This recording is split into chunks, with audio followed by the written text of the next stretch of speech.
Chris, thank you very much for taking the time to talk to us. Yes, I'm excited.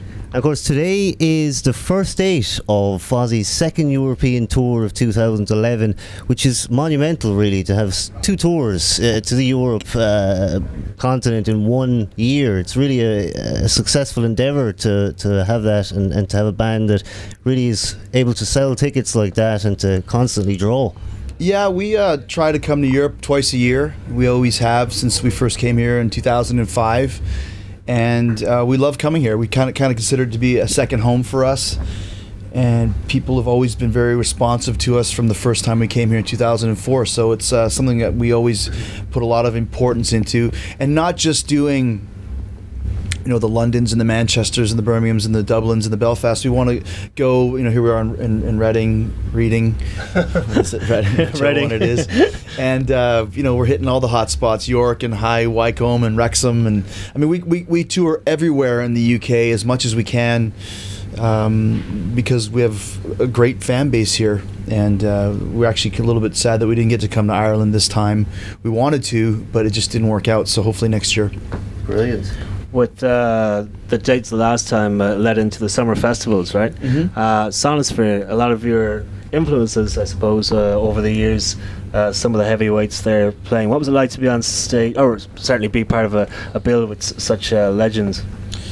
Well, I mean, yeah, it was amazing. I mean, to play with the big four, Metallica, Anthrax, Slayer, Megadeth. The night we played, Slipknot was playing, Motorhead. So, I mean, the festival season is such a great time over in Europe and in the UK, and we were glad to get back to that. We played Download a few years ago, and then it had been a few years since we got a chance to come over and play the festivals. And it was a huge step for us. I mean, to play Sonosphere was amazing. And, you know, off of that tour, we went and did a bunch of shows, festivals in Germany and the Netherlands and Belgium. We did a tour with Anthrax. So yeah, it was just another step in kind of the advancement of Fozzy, and then led us to being able to come back again here now. With this tour then out of the way, or sorry, when this one does end, is there plans for a fifth Fozzy album? Will we see another one after Chasing the Grill? Yeah, we're working on it right now, and this is the last tour for the Chasing the Grill record. And then after this, we go and record another one for next summer to tie into the festivals and kind of do what we did last summer. Sweet. And do some shows everywhere and do the big festivals and everything that we can this time. It's been almost 2 years since Chasing the Grail came out, and there was so much momentum for us. Really took the band to the next level. Yep. So we want to continue to build on that momentum. Yeah, it was huge here. You've often mentioned Iron Maiden as an inspirational band that you might have listened to growing up. Who else did you listen to back in the day, and perhaps who would you listen to today? Perhaps I suppose you could say who's on your iPod, really. Yeah, I have a pretty diverse collection. It's funny, this morning I had it on shuffle, and it was like I think Metallica Whiplash went right into Rico Suave by Gerardo. So, but yeah, you know, I loved Maiden and Metallica. Those are my two bands. I was a huge Beatles fan. I love The Police, Dream Theater, Halloween, Kiss, Loudness. It's a crazy mix there. Rush, Megadeth, you know, Annihilator, Van Halen, Red Hot Chili Peppers. So I have a pretty eclectic mix of bands that I like, and that's why it was really cool for us to tour with Anthrax. I mean, being a big fan of that band, and actually to be there opening for them was very surreal and really cool. And then, like I said, the poster at home with Metallica on the top and Fozzy kind of almost near the bottom. It was pretty cool to have that as a souvenir for sure. Do you find these days that rock and alternative bands maybe find it a little bit more difficult to get radio airplay? Like perhaps in the 90s you'd have had Guns N' Roses and Nirvana, and with that being the case, do you think it's perhaps harder to not have the support of, you know, a giant corporate label, and maybe it's easier now to kind of get the word out through the internet and other ways like that? First of all, it's funny that you said Nirvana, because that's how I say Nirvana. You know, it's like we're Canadians and Irish, Commonwealth English, but everyone always goes, it's Nirvana, pasta, drama. So but I mean, there is, I guess, you know, satellite radio has helped a lot in the States of getting a lot of airplay. And I mean, we just did a bunch of shows with Avenged Sevenfold and Bullet for My Valentine, and they don't have any problem getting any airplay at all. So I mean, there is a different kind of a changing of the guard for newer bands, and there's a lot of great bands out there that are still getting a lot of airplay. Does the new Ozzy song get a lot of airplay, or the new Maiden song? Probably not, but you know, as far as rock radio, it's based more around, like I said, the Avenged Sevenfolds, the Seethers, the Bullets, and then bands like that. And that's cool for us. And we can play with both bands. And actually, you know, we really had a great time playing with Avenged and doing the Uproar Festival, and we're hoping to do that next year. That'd be great for us to do that, and we could definitely fit into our music is classic, but it's also modern too. So it could fit into, you know, we could open for Iron Maiden or we could open for Bullet for My Valentine and kind of have a good crowd either way. Cool. You know, with the differences, I'd be curious to know between the wrestling world on the road and I suppose the rock and roll world, not to put it so, you know, tongue in cheek. Is there much of a difference? Well, I mean, if you're looking at, like, I mean, obviously with the WWE, you would go do the arenas, you know, the O2 Arena, for example, or whatever. With Fozzy, I mean, we've done some arenas before. We just did a whole bunch with the Uproar thing, like I said, but we're doing our own shows. They're in the clubs, and that's cool. So, I mean, that's a big difference. But I actually, you know, when you're with Fozzy, you're traveling on the bus all together, which is very different from how you travel in the States with the WWE. And in Europe, you'll travel on a bus too, but it's more of a coach type of a vibe. Right. Then you go to the hotel, then you check out, then you fly or get in the bus on the coach.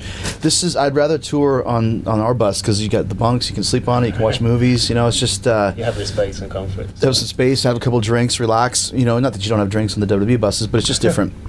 It becomes your house on wheels. And not having to go through the airports is a big plus. That's a real hassle. And a lot of times with the WWE, you have to do a lot of airports because you're flying to different countries and flying to the bigger cities. And, you know, with us doing the smaller cities, you just drive there. So there's pros and cons to both, for sure.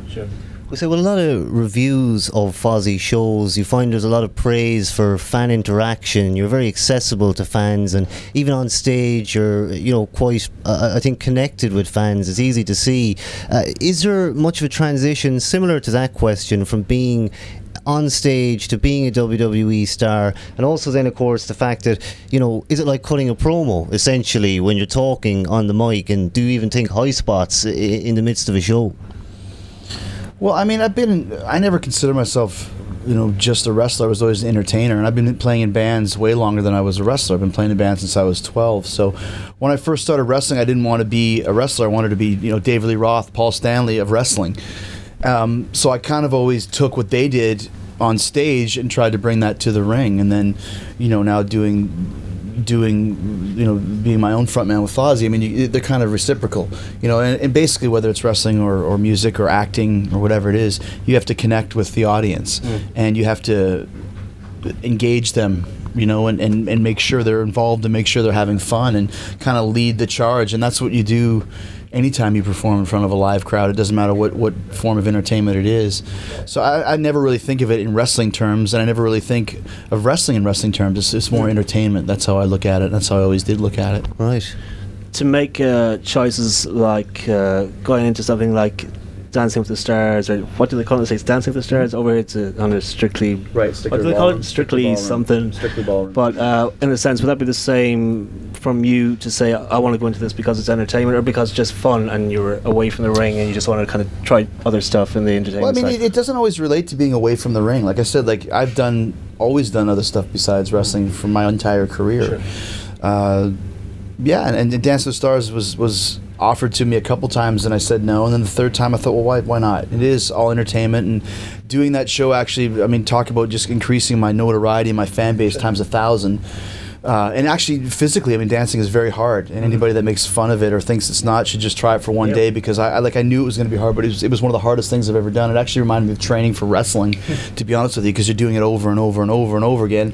Or it's like learning a song. You learn your part, you kind of fuck it up, then you learn it better, then you play it with the other person, and then they kind of sucks, but then when you finally get it tight and in the groove, that's when you can finally feel it. So being a wrestler helped me on that show, and being a musician helped me on that show. But yeah, it was just more of I wanted to do it just because it was a challenge, and because I wanted to learn the art form of what dancing is. So I had a great time on that show. I had withdrawals when I got cut, because you practice 7-8 hours a day every day for like 8 or 9 weeks, and when it's done, you're like, what do I do now? You know. Well, thanks for joining us. We appreciate it. All right, man. Let you go and eat your dinner. All right. Indeed. On that note, we'll wrap it up. Thank you very much. Back to Ireland soon. Yeah, man. All right. See you again. All right.